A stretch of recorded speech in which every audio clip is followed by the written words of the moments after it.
बाबा साहब ने ये कहा था कि अगर मेरा चरित्र ठीक नहीं होता तो ये कांग्रेसी लोग मुझे फाड़ के खा जाते।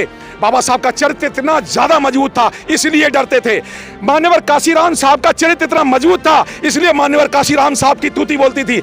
आज नेता लोगों का कैरेक्टर नहीं है जो बहुजन आंदोलन चला रहे हैं, बहुजनों की पार्टियां हैं, जो भी बहुजनों की पार्टियां हैं उनका चरित्र नहीं है, और जब चरित्र नहीं है तो जनता में विश्वास नहीं है। क्या कम इंटेलिजेंट थे?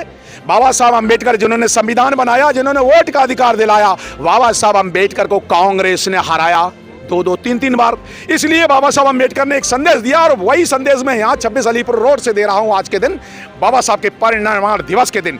ये जय जय जय जय जय जय भीम करने वालों को, तीन बार जय जय जय जय जय भीम के नारे लगाने वालों को संदेश ये है कि क्या बाबा साहब ने गलत सेंटेंस बोला था? Congress is burning house, Congress जलता हुआ घर है, कांग्रेस के 54 के मेंबर नहीं बनना। तो फिर ये कांग्रेस को सपोर्ट करने वाले कौन लोग हैं? जय भीम करने वाले यही नकले अम्बेडकरवादी हैं। एनालिसिस कीजिए तो 26 सीटें ऐसी हैं जिसमें 26 सीटों पे बहुजन समाज पार्टी दूसरे नंबर पे थी या तीसरे नंबर पे थी। लेकिन सर वोट परसेंट तो नीचे गए ना, भले दूसरे वोट परसेंट आधा रह गया। 3.8% बचाओ आंदोलन। कभी साहब ये संविधान बचाओ आंदोलन, संविधान कहाँ जा रहा है? कहीं नहीं जा रहा। आरक्षण कहाँ जा रहा है? कहीं नहीं जा रहा। अपनी सरकार बनाओ, अपनी सरकार बनाओ। अरे भाई, मान्यवर काशीराम साहब कहते हैं अपनी वोट की कीमत बहन बेटियों से ज्यादा समझो ना। तो क्या ये जय भीम करने वालों ने या मान्यवर काशीराम साहब का नाम लेने वालों ने, इन्होंने क्या अपने वोट की कीमत बहन बेटियों से कम समझी क्या? ये क्यों बचते ना? बहुजन समाज पार्टी आपको ऑफर करती है कि आपको पार्टी अपनी विलय करो, सारी पार्टियां विलय करो, एक एक आपको एमपी की सीट दे देंगे। आओ। नमस्कार, आप देख रहे हैं बहुजन मीडिया। आज है हम 26 अलीपुर रोड पर, वही 26 अलीपुर रोड जहां पर परम पूज्य बाबा साहब ने अपने जीवन की अंतिम सांस ली थी। आज यहां पर बहुजन समाज के तमाम लोग उमड़े हैं उनको आदरांजलि देने के लिए। इसी कड़ी में मेरे साथ में अनिल जी हैं, उन्हीं से जानना चाहूंगी। अनिल जी, जिस तरह से परम पूज्य बाबा साहब का जीवन संघर्ष समर्पण इस देश के तमाम लोगों के लिए रहा, तो क्या लगता है आज हम देख रहे हैं कि सिर्फ खाली बहुजन समाज के लोग ही यहाँ पर आदरांजलि देने के लिए आए? क्या सिर्फ बाबा साहब ने बहुजन समाज के लिए किया? बाबा साहब ने पूरे भारत के 140 करोड़ लोगों की तरफ से मैं बाबा साहब को आज उनके महापरिनिर्वाण दिवस पर उनको श्रद्धांजलि के श्रद्धा के सुमन समर्पित करना चाहूँगा। जो लोग यहाँ आए हैं उनके तरफ से भी, और जो लोग यहाँ नहीं आए हैं उनकी तरफ से भी, पूरे भारत के 140 करोड़ लोगों की तरफ से, भारतीयों की तरफ से मैं बाबा साहब को श्रद्धा सुमन समर्पित करता हूँ। आपने 140 करोड़ की तरफ से तो श्रद्धा सुमन अर्पित कर दिए, लेकिन मेरा सवाल यह कि जो लोग हमेशा आरक्षण के खिलाफ जाकर बात करते हैं, सत्ता पर बैठी हुई मनुवादी विचारधारा के लोग, वो कब सही रूप से बाबा साहब को समझेंगे? समझ रहे हैं, धीरे धीरे समझ रहे हैं। उसमें से दो तरह के लोग हैं जो समतावादी व्यवस्था में अब कुछ लोग आने लगे हैं। ऐसा नहीं, हम ये नहीं कह सकते कि सभी लोग नहीं समझते। उनमें हर जाति में, हर वर्ग में, हर धर्म में और हर समाज में अच्छे लोग भी हैं, खराब लोग हैं। लेकिन प्रश्न ये है कि कुछ लोग हैं जो बराबरी की विचारधारा में विश्वास करते हैं और कुछ गैर बराबरी की विचारधारा में विश्वास करते हैं। तो गैर बराबरी की विचारधारा में विश्वास करने वाले लोग भारत में सिर्फ 10 से 12% लोग हैं। बाकी 80 से 90% लोग हैं वो बाबा साहब की, तथागत बुद्ध की, फूले के, पेरियार की बहुजन विचारधारा, समता, मैत्री, भाईचारा और बराबरी की विचारधारा में विश्वास करते हैं। अब जो 10% लोग हैं और उनमें से भी जो मनुवादी लोग हैं, मतलब गैर बराबरी की सोच और भावना रखने वाले लोग, जो ब्राह्मणवादी या मनुवादी विचार के हैं, वो लोग नहीं विश्वास रखते। तो उनको हम क्या कह सकते हैं? आपने 10% और यहाँ पर 90% की बात करी, तो एक सवाल जानना चाहूंगी। अभी जिस तरह से 4 राज्यों में चुनाव हुए और 4 राज्यों के जो नतीजे आए हैं, 10% कहीं ना कहीं उस 90% पर हावी हो गया, तो क्या कहना चाहेंगे? 90% समाज असंगठित नहीं है वैचारिक रूप से, या एक तरह से मैं कहूँ सामाजिक रूप से? आपने बिल्कुल बहुत गंभीर प्रश्न पूछा है और उसका बड़ा सिंपल सा उत्तर देता हूँ। जो 90% लोग, जिसको मान्यवर काशीराम साहब की भाषा में 85% बहुजन लोग, SC, ST, OBC माइनॉरिटीज के लोग जो वो इस समय जातियों में बटे हैं, धर्मों में बटे हैं, संगठनों में बटे हैं और डिपार्टमेंट के संगठनों में बटे हैं, और जातियां तो 6743 जातियां हैं, उनकी जेलों में कैद हैं। तो फिर वो लोग बटे हैं, एक तरफ तो बटे हुए हैं, लेकिन वो जय भीम करते हैं। लेकिन जहां तक राजनीतिक विचारधारा की बात आती है, वहां वो लोग विखंडित हैं, बुरी तरह से विखंडित हैं। वो कभी स्वार्थ की वजह से 5 किलो अनाज में बिक जाते हैं, कभी कभी वो सामाजिक संगठनों द्वारा भ्रमित कर लिए जाते हैं, कभी वो धर्म के नाम पे चले जाते हैं, कभी वो बुद्ध धर्म के द्वारा दीक्षा कराए जाने वाले भिक्षुओं के द्वारा मिक्सगाइड होकर के और बीजेपी के लिए काम कर जाते हैं। कभी बुद्ध धर्म की दीक्षा करने वाले लोग कभी कहीं बुद्धम शरणम गच्छामि करते करते और वो बीएसपी के अगेंस्ट वोट देते हैं। तो लोग सिर्फ दो विचारधाराएं, मनुवादी व्यवस्था और अंबेडकरवादी विचारधारा में, दो में नहीं बटे हुए हैं, वो जातियों में बटे हुए हैं, राजनीतिक संगठनों में बटे हुए हैं, और अब तो जातियों की पार्टियां बनने लगी हैं। नीलम जी, जातियों की पार्टियां बनाने लगे हैं लोग। ये एक बहुत खतरनाक नया ट्रेंड चला है, और जातियों की पार्टियां बनाने वाले लोगों को एक मैं संदेश देना चाहूंगा। संदेश ये है, जो लोग जातियों की पार्टियां बना करके क्या करते हैं, उसके बाद में वो बीजेपी और कांग्रेस में विलय करते हैं। तो जिन लोगों को एमएलए एमपी बनना है सिर्फ पार्टी बनाने के लिए, आओ ना, बहुजन समाज पार्टी आपको ऑफर करती है कि आपको पार्टी अपनी विलय करो, सारी पार्टियां विलय करो, एक एक आपको एमपी की सीट दे देंगे। आओ, हमारा बीएसपी का खुला ऑफर है कि जितनी जातियों के नाम से पार्टियां बनाने वाले लोग हैं, जितने जाट सभा वाले हैं, जितने शाक्य समाज वाले हैं, जितने कुर्मी वाले हैं, आओ भाई, एक एक कुर्मी को सीट देते हैं, एक नाई को सीट देते हैं। बहुजन समाज पार्टी तो प्रतिनिधित्व देती है, ओबीसी को देती है, मुसलमानों को देती है। हाँ, बीजेपी और कांग्रेस, मैं यहां दिल्ली से खुल के कह रहा हूं कि कांग्रेस ने मध्य प्रदेश में सिर्फ मुसलमानों को 2 सीटें दी। ये बताइए, पूरे मध्य प्रदेश जिसमें 250 सीटें थी, उसमें से 2 सीटें मुसलमानों को देंगे और वोट पूरे मुसलमानों के ले जाते हैं। बीजेपी तो मुसलमानों को 1 सीट भी नहीं देती। हाँ, बहुजन समाज पार्टी है, बहुजन समाज पार्टी ने पिछले साल 100 मुसलमानों को खड़ा किया था। अब मुसलमान लोग वोट ना दें तो क्या कह सकते हैं। हम वर्तमान की बात करें, वर्तमान में 4 राज्यों में चुनाव हुए और जो वोट परसेंट है वो काफी नीचे गया, और अगर सीट के मामले में बात करें तो एक तरह से पूरा का पूरा सपूड़ा साफ हो गया। तो किस तरह से लोग बहुजन समाज पार्टी में जुड़े, क्योंकि कहीं ना कहीं जो कार्यकर्ता उसका भी मनोबल टूटा हुआ है। आप एनालिसिस कीजिए, जैसे मध्य प्रदेश में एनालिसिस कीजिए तो 26 सीटें ऐसी हैं जिसमें 26 सीटों पे बहुजन समाज पार्टी दूसरे नंबर पे थी या तीसरे नंबर पे थी। लेकिन सर वोट परसेंट तो नीचे गए ना, भले दूसरे वोट परसेंट आधा रह गया। 3.8% मध्य प्रदेश में, यहाँ 4.2% और वहाँ 1.8%।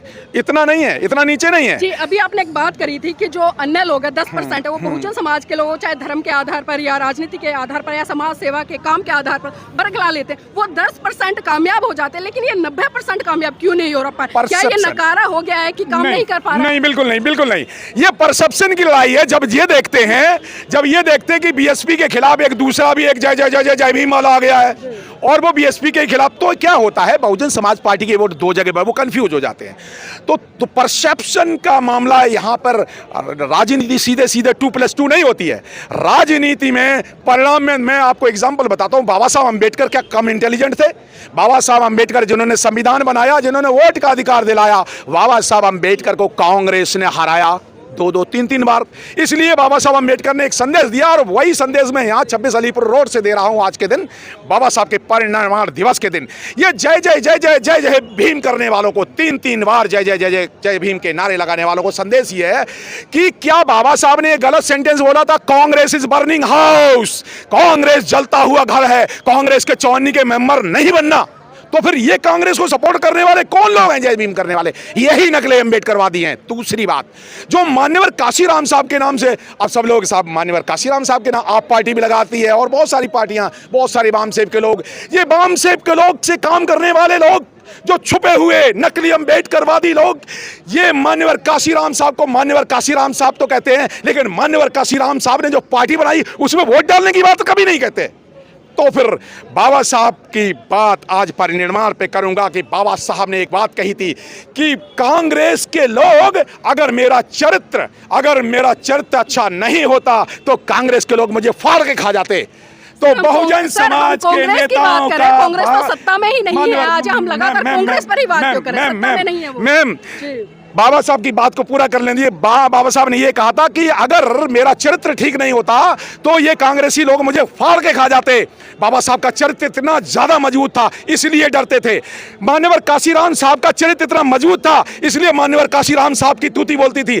आज नेता लोगों का कैरेक्टर नहीं है जो बहुजन आंदोलन चला रहे हैं। बहुजनों की पार्टियां हैं, जो भी बहुजनों की पार्टियां हैं, उनका चरित्र नहीं है, और जब चरित्र नहीं है तो जनता में विश्वास नहीं है। लोग जाग सकते हैं, जगाने वाला चाहिए। लोग बदल सकते हैं, बदलने वाला चाहिए। इन नेताओं को अपना चरित्र देखना पड़ेगा। क्या वो वास्तव में, क्या ये जातियों की जेलों में कैद लोग, ये जातियों की जेलों में कैद पार्टियां, जातियों की जेलों में कैद पार्टियां क्या 2024 में जनगणना के मुद्दे पे लड़ पाएंगे इलेक्शन? ये जातियों की जेलों में कैद सपा, बसपा, जितनी भी पार्टियां, जितनी भी बहुजनों की पार्टियां, आरएलडी, येडी, ओडी, शरद पवार, उसे लेके जितने भी बहुजनों की पार्टियां, मैं बहुजनों की पार्टियों के चैलेंज देता हूं कि ये इंडिया गठबंधन बीजेपी का, अरे भाई आओ, अलीपुर 26 अलीपुर रोड से आह्वान देता है अनिल कुमार, आओ बहुजनों का महागठबंधन बनाए। क्यों नहीं बन सकता? अनिल जी, जिस तरह से पूज्य बाबा साहब कहते थे और मान्यवर काशीराम जी ने भी अक्सर जोर दिया कि जब तक आपकी सामाजिक जड़ें मजबूत नहीं होंगी तब तक आप राजनीतिक सत्ता हासिल नहीं कर सकते। इसी तरह से परम पूज्य बाबा साहब ने सामाजिक जड़ों के साथ साथ में धार्मिक जड़ों पर भी काम किया और इस देश के लोगों को एक सच्चा, एक वैज्ञानिक धर्म दिया। लेकिन आज विडंबना है कि लोग सामाजिक आंदोलन तो कर रहे हैं लेकिन उस धार्मिक आंदोलन से बहुत दूर है। अभी सामाजिक आंदोलन नहीं कर रहे हैं, सामाजिक आंदोलन नहीं कर रहे, वो अपने धंधे चला रहे हैं, चंदे इकट्ठे कर रहे हैं, जय भीम की जयंतियां मना रहे हैं। वो सामाजिक आंदोलन नहीं कर रहे। सामाजिक आंदोलन सही मुद्दों पर होना चाहिए। जैसे इन्होंने, जय भीम करने वालों ने आंदोलन चलाया, आरक्षण बचाओ आंदोलन। क्या आरक्षण बचा? मैं प्रश्न पूछता हूं, जितने भी आरक्षण बचाओ आंदोलन करने वाले जय भीम वालों से प्रश्न करता हूं, क्या आरक्षण बचा? नहीं बचा। तो फिर आजकल ये नया एक कि संविधान बचाओ आंदोलन, अगर ये इसी तरह से संविधान बचाते रहे तो संविधान नहीं बचेगा, क्योंकि ये नारे जो हैं, ये नारे आरएसएस द्वारा दिए जाते हैं, कांग्रेस और बीजेपी द्वारा दिए जाते हैं, और हमारे बिना पढ़े लिखे ना समझ लोग इन नारों को लेके चल जाते हैं। कभी आरक्षण बचाओ आंदोलन, कभी साहब ये संविधान बचाओ आंदोलन। संविधान कहाँ जा रहा है? कहीं नहीं जा रहा। आरक्षण कहाँ जा रहा है? कहीं नहीं जा रहा। अपनी सरकार बनाओ, अपनी सरकार बनाओ। अरे भाई, मान्यवर काशीराम साहब कहते हैं अपने वोट की कीमत बहन बेटियों से ज्यादा समझो ना। तो क्या ये जय भीम करने वालों ने या मान्यवर काशीराम साहब का नाम लेने वालों ने, इन्होंने क्या अपने वोट की कीमत बहन बेटियों से कम समझी क्या? ये क्यों बटते? मैं इसलिए से मान्यवर काशीराम साहब कहा करते थे मनी मीडिया माफिया। अब सरकार हजार रुपए देकर के ये रिश्वत दे रही है। बीजेपी और कांग्रेस के लोग सत्ता में आकर के, अब देखिए ना, 1 करोड़ लोगों को मध्य प्रदेश में रिश्वत दी, हजार रुपए 6 महीने पहले से रिश्वत दी तो उन्होंने वोट दिए। मामला है। और मीडिया, लेट मी कंप्लीट, बिल्कुल ठीक कह रहे हैं। मीडिया में दो बहुजन मीडिया, दो तरह के मीडिया, मनवादी मीडिया और बहुजन मीडिया। तो क्या कारपोरेट मीडिया, ये टीवी चैनल वाले लोग क्या बहुजनों की बात करते हैं? बहुजनों की कोई समस्या उठाते हैं? एनडीटीवी से लेकर कोई नहीं, कोई बात बहुजनों की समस्याओं पे कोई बात नहीं करता। कोई देखिए, मनी तो वो सरकार से ऐसे वोट देके खरीद लिया। दूसरा मीडिया, कारपोरेट मीडिया जो है वो कभी बहुजनों की बात नहीं करता टीवी पे। तीसरी बात रही अब ये बहुजन मीडिया, ये आप जैसे लोग, बहुत सारे ईमानदार लोग भी हैं, लेकिन इसमें भी कितने हैं जो सिर्फ बहुजनों की पार्टियों की बात करते हैं? कहीं बहुत सारे ऐसे यहाँ पे होंगे चैनल जो कांग्रेस के लिए भी काम कर रहे हैं, वो और पूछिए उनसे, वो लोग हमसे प्रश्न पूछना चाहें पूछें। खासकर मैं कांग्रेस के लिए काम करने वाले यूट्यूब चैनल को, उन लोगों को आमंत्रित करता हूं मुझसे प्रश्न पूछे। टक्कर तो हमारी बीजेपी से है, कांग्रेस तो कहीं है ही नहीं, उसको क्यों कोसते हो बार बार? एक मिनट, कांग्रेस और बीजेपी, ये कांग्रेस और बीजेपी पार्टियां नहीं है, ना कांग्रेस ना बीजेपी ना आप, ये सारी आरएसएस है, आरएसएस की पार्टियां हैं।